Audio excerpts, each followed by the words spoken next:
ಒಂದು ಪುಟ್ಟ ಮಗು, ಒಂದು ಶಾಲೆ, ಒಂದು ಘಟನೆ ಮತ್ತು ಇಡೀ ಕುಟುಂಬದ ಬದುಕನ್ನೇ ಕತ್ತಲೆಯಾಗಿಸಿದ ದುರಂತ.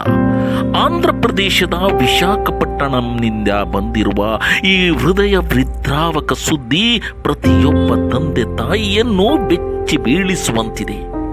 ಲಿಟಲ್ ಗಾರ್ಡನ್ ಶಾಲೆಯಲ್ಲಿ UKGಯಲ್ಲಿ ಓದುತ್ತಿದ್ದ ಪುಟ್ಟ ಬಾಲಕ ಪ್ರಣಯ್ ತೇಜ್ ಶಾಲೆಯಲ್ಲೇ ಆರೋಗ್ಯ ಹದಗೆಟ್ಟು ಕುಸಿದು ಬಿದ್ದು ಮೃತಪಟ್ಟಿದ್ದಾನೆ. ಕುಟುಂಬಸ್ಥರ ಆರೋಪದ ಪ್ರಕಾರ ಹೋಂವರ್ಕ್ ಪೂರ್ಣ ಮಾಡಿಲ್ಲ ಎಂಬ ಕಾರಣಕ್ಕೆ ಶಿಕ್ಷಕಿ ಬಾಲಕನಿಗೆ ಹೊಡೆದಿದ್ದಾರೆ. ಘಟನೆಯ CCTV ದೃಶ್ಯದಲ್ಲೂ ಶಿಕ್ಷಕಿ ಬಾಲಕನೊಂದಿಗೆ ಸಿಟ್ಟಿನಿಂದ ವರ್ತಿಸುತ್ತಿರುವುದು ಹಾಗೂ ಆತನಿಗೆ ಹೊಡೆಯುತ್ತಿರುವ ದೃಶ್ಯ ಕಂಡು ಬಂದಿದೆ. ಶಿಕ್ಷಕಿಯ ಬಳಿಗೆ ಬಂದ ಬಾಲಕ ಸಾಕಷ್ಟು ಆತಂಕಗೊಂಡಿರುವಂತೆ ಕಾಣುತ್ತಾನೆ. ಶಿಕ್ಷಕಿ ಆತನ ಯೂನಿಫಾರ್ಮ್ ಬಳಿ ಏನೋ ಮಾಡುತ್ತಿರುವುದು ಕಾಣಿಸುತ್ತದೆ. ಅದೇ ಸಂದರ್ಭದಲ್ಲಿ ಶಿಕ್ಷಕಿ ಬಾಲಕನ ಕೆನ್ನೆಗೆ ಹೊಡೆಯುತ್ತಾರೆ. ಅದಾದ ಕೆಲವೇ ಕ್ಷಣಗಳಲ್ಲಿ ಬಾಲಕ ಪ್ರಜ್ಞೆ ತಪ್ಪಿ ಶಿಕ್ಷಕಿಯ ಮಡಿಲಿನಲ್ಲೇ ಕುಸಿದು ಬೀಳುತ್ತಾನೆ. ಆದರೆ ಗಮನಿಸಬೇಕಾದ ಮುಖ್ಯ ವಿಷಯವೇನೆಂದರೆ, ಶಿಕ್ಷಕಿಯ ಹೊಡೆತವೇ ಬಾಲಕನ ಸಾವಿಗೆ ನೇರ ಕಾರಣ ಎಂದು ಈ ಹಂತದಲ್ಲಿ ಅಂತಿಮವಾಗಿ ದೃಢಪಟ್ಟಿಲ್ಲ.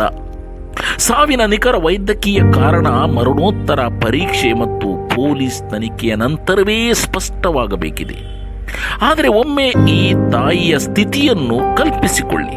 ಬೆಳಿಗ್ಗೆ ತನ್ನ ಮಗನನ್ನು ಎಬ್ಬಿಸಿ ಸ್ನಾನ ಮಾಡಿಸಿ ತಲೆಬಾಚಿ ಶಾಲೆಯ ಸಮವಸ್ತ್ರ ಹಾಕಿಸಿ ಪ್ರೀತಿಯಿಂದ ಶಾಲೆಗೆ ಕಳುಹಿಸಿದ್ದಳು.